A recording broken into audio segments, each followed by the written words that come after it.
एक मित्र ने पूछा है कि मृत्यु से बड़ा कोई सत्य नहीं, ऐसा मैंने कभी कहा है। और फिर यह भी कहा है कि मृत्यु जैसी कोई चीज ही नहीं है। इन दोनों में वे पूछते हैं कि कौन सी बात सच है। इन दोनों में ये दोनों ही बातें सच हैं। जब मैंने यह कहा है कि मृत्यु से बड़ा कोई सत्य नहीं, तो मैं इस बात की तरफ ध्यान दिला रहा हूँ कि जीवन में जिसे हम जीवन कहते हैं, जिसे हम जीवन समझते हैं, और इस व्यक्तित्व में जिसे मैं कहता हूँ, इस व्यक्तित्व में और इस जीवन में मरने की घटना बहुत बड़ा सत्य है। यह व्यक्तित्व भी मरेगा, यह जीवन जिसे हम जीवन कहते हैं, यह जीवन भी मरेगा। मृत्यु होगी ही, आप तो मरेंगे ही, मैं तो मरूंगा ही, और जिसे मैं जीवन कह रहा हूँ वह भी मिटेगा, नष्ट होगा, धूल में गिरेगा। तो जब मैं यह कहता हूँ कि मृत्यु से बड़ा कोई सत्य नहीं, तो मैं इस बात की याद दिलाना चाहता हूँ कि मैं, आप, हम सब मरेंगे। और जब मैं यह कहता हूँ कि मृत्यु बिल्कुल ही असत्य है, तो मैं यह याद दिलाना चाहता हूँ कि मैं के भीतर कोई है, मैं के भीतर कोई और भी है जो नहीं मरेगा, आपके भीतर कोई और भी है जो नहीं मरेगा, और जिसे आप जीवन समझ रहे हैं उससे भिन्न कोई जीवन भी है जिसमें कोई मृत्यु नहीं। ये दोनों ही बातें सच हैं, एक ही साथ सच हैं, और इनमें से अगर एक को सच माना जाए तो पूरे सत्य का बोध ना हो पाएगा। समझे? अगर कोई कहे कि छाया एक सत्य है, अगर कोई कहे कि अंधकार एक सत्य है, तो वह झूठ नहीं कहता, अंधकार है, छाया है। फिर कोई कहे कि अंधकार है ही नहीं, तब भी गलत नहीं कहता। तब वह यह कह रहा है कि अंधकार का कोई पॉजिटिव एग्जिस्टेंस, कोई विधायक अस्तित्व नहीं है।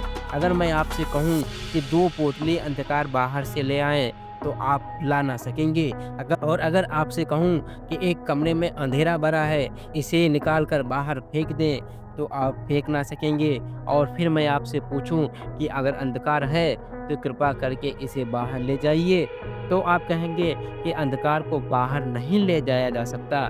क्यों?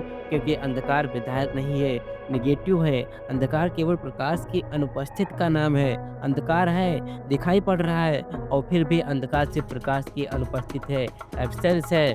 इसलिए अंधकार को अगर कोई कहे कि बिल्कुल नहीं है, तो भी ठीक कहता है। प्रकाश है, और प्रकाश का ना होना अंधकार जैसी कोई चीज़ नहीं है।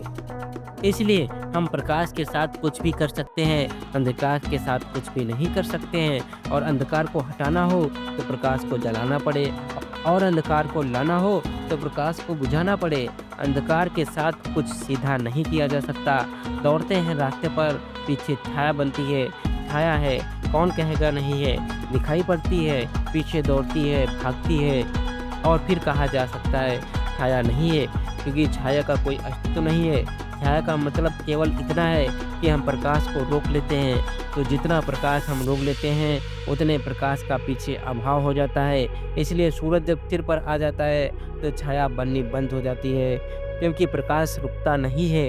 अगर हम एक कांच का आदि बनाए तो छाया नहीं बनेगी, क्योंकि उससे प्रकाश आर पार निकल जाएगा, प्रकाश अवरुद्ध हो जाता है तो छाया दिखाई पड़ती है। छाया केवल प्रकाश का अभाव है, अनुपस्थित है। तो अगर कोई कहे कि छाया है तो गलत नहीं कहता, लेकिन आधा है या सत्य, साथ में उसे यह भी कहना चाहिए कि छाया है भी नहीं, सत्य पूरा हो जाता है। एक बार ऐसा हुआ, एक अदालत में मुकदमा चला। एक आदमी ने किसी की हत्या कर दी।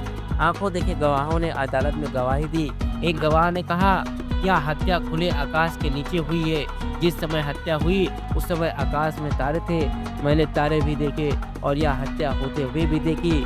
उसके ठीक बाद दूसरे आंख देखे गवाह ने कहा कि यह हत्या घर के भीतर हुई है, दरवाजे के पास हुई है, दीवार के निकट, दीवार पर खून की छींटे के दाग भी हैं, और मैं दीवार से सट कर खड़ा था, ऊपर तक खून के दाग आए, यह हत्या घर के भीतर हुई है। उस न्यायाधीश ने कहा, बड़ी मुश्किल है, तुम दोनों कैसे सच हो सकते हो? तुम दोनों में से कोई एक जरूर झूठ बोल रहा है। वह जो हत्यारा था वह हंसने लगा। न्यायाधीश ने पूछा, तुम क्यों हंसते हो? उसने कहा, मैं आपको कह देता हूँ कि ये दोनों ठीक कहते हैं। मकान आज बना था, अभी छप्पर न पड़ा था, ऊपर तारे दिखाई पड़ रहे थे, खुले आकाश के नीचे हत्या हुई और दीवार के पास हुई, दरवाजे के पास, और दीवार पर खून के धब्बे भी पड़े हैं। मकान उठ गया था, दीवारें उठ चुकी थी, सिर्फ छप्पर पड़ने को रह गया था। ये दोनों ही ठीक कहते हैं। जिंदगी इतनी जटिल है कि वहाँ जो बातें हमें विरोधी दिखाई पड़ती हैं, वे भी ठीक हो जाती हैं। ज़िंदगी बहुत जटिल है, ज़िंदगी वैसी नहीं जैसे हम सोचते हैं। ज़िंदगी में बहुत विरोध समाहित है, ज़िंदगी बहुत बड़ी है। तो मृत्यु एक अर्थ में सबसे बड़ा सत्य है, क्योंकि जैसा हम जी रहे हैं, वह मरेगा, तो हम हैं, वह भी मरेगा। हमने ढाँचा बनाया, वह भी मरेगा। इसे हमने सब कुछ समझ रखा है, वह सब मरेंगे। पत्नी मरेगी, पति मरेगा, बेटा मरेगा, बाप मरेगा, मित्र मरेगा, सब मरेंगे। और फिर भी मृत्यु एक असत्य है, क्योंकि बेटे के भीतर कोई है जो बेटा नहीं है, वह नहीं मरेगा। माँ के भीतर कोई है जो बाप नहीं है, वह नहीं मरेगा। बाप मर जाएगा, और कोई भीतर और भी है, बाप के अतिरिक्त, बाप के भिन्न, संबंध से दूर, वह नहीं मरेगा। शरीर मरेगा, और कोई है शरीर के भीतर जो नहीं मरता।